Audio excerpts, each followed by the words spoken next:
DB Conseil est un cabinet qui a été créé il y a de cela 14 ans. Notre cœur de métier, c'est le management des organisations, l'intelligence économique et la communication d'influence, la gestion des problématiques interculturelles. Nous apportons des solutions aux entreprises qui sont confrontées à des difficultés ou des dysfonctionnements internes à travers un outil que nous avons développé, fruit de notre expérience, appelé outils et méthodes de résolution des dysfonctionnements internes à travers soit un plan de dynamisation interne ou un plan de redynamisation interne. Nous assistons aussi certaines organisations publiques dans leur démarche de conduite du changement, soit par une réorganisation ou une restructuration selon les besoins. Nous sommes parmi les tout premiers cabinets parisiens qui avons fait une démarche d'intelligence économique en direction de l'Afrique, notamment dans la protection du patrimoine économique de l'État, dans la protection du patrimoine immatériel des entreprises, afin d'apporter ou de permettre aux entreprises de préserver leurs intérêts ou aux États de définir le périmètre stratégique de leurs intérêts. Nous proposons aussi aux organisations publiques, aux collectivités locales et même aux écoles de management à Paris ou en Afrique, et aussi aux groupements patronaux, nous sommes ici par exemple au GICAM, des formations en gestion de problématiques interculturelles.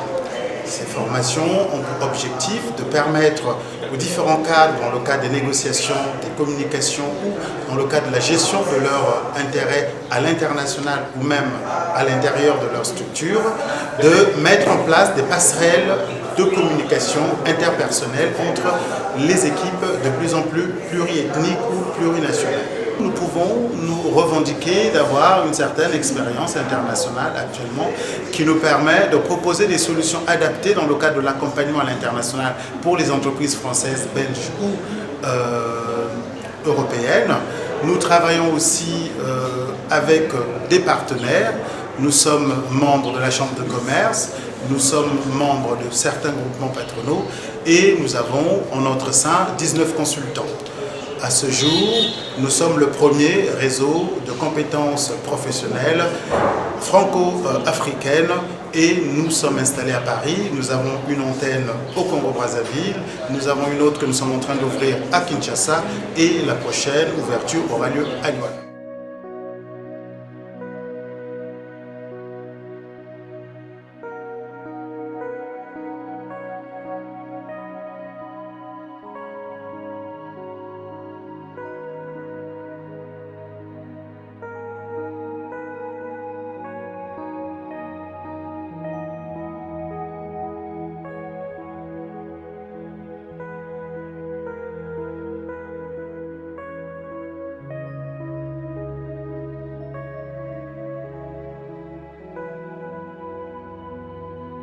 Mon sujet aujourd'hui était le partenariat économique et développement. Comment faire face à l'influence normative de plus en plus croissante dans les pays africains. Il était question en fait de présenter la situation globale qui justifie les accords de partenariat économique, de préciser que les accords de partenariat économique sont d'abord le fruit d'une réalité. La réalité est que nous sommes dans un monde marchand. Les intérêts priment sur les sentiments et il n'y a pas d'amis, il n'y a que des intérêts. Parce que généralement, la plupart des personnes avec lesquelles nous discutons oublient souvent que là, nous sommes dans un monde marchand où tout se vend et tout s'achète. C'est celui qui vend le mieux en préservant ses intérêts qui peut disposer d'un avantage concurrentiel sur vous pour préserver son leadership, par exemple. Nous savons qu'il y a la mondialisation de la culture, la mondialisation politique, la mondialisation économique et cela oblige les uns et les autres à prendre des dispositions pour être le meilleur, le premier.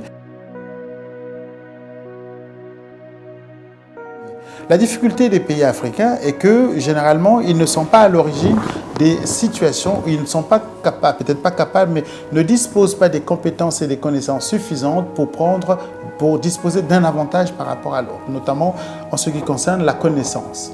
Le manque de connaissances fait que nous sommes toujours en train de prendre ce qu'on nous propose.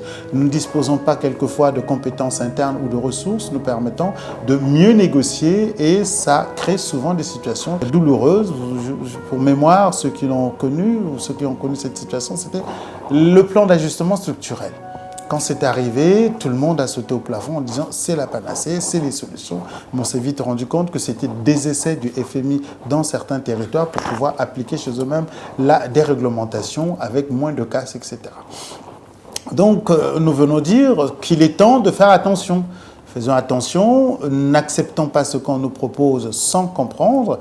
Et il ne s'agit pas de dire non aux APE sans disposer des éléments capables de répondre ou de faire face aux conséquences de ce non. Il ne s'agit pas de dire oui sans disposer des outils nécessaires pour pouvoir absorber les innovations, les changements que cela va apporter. Donc, en clair, en résumé, voilà le message que j'ai mis à la disposition des chefs d'entreprise. Nous allons continuer. Demain, c'est moi qui assure la modération et nous terminons demain.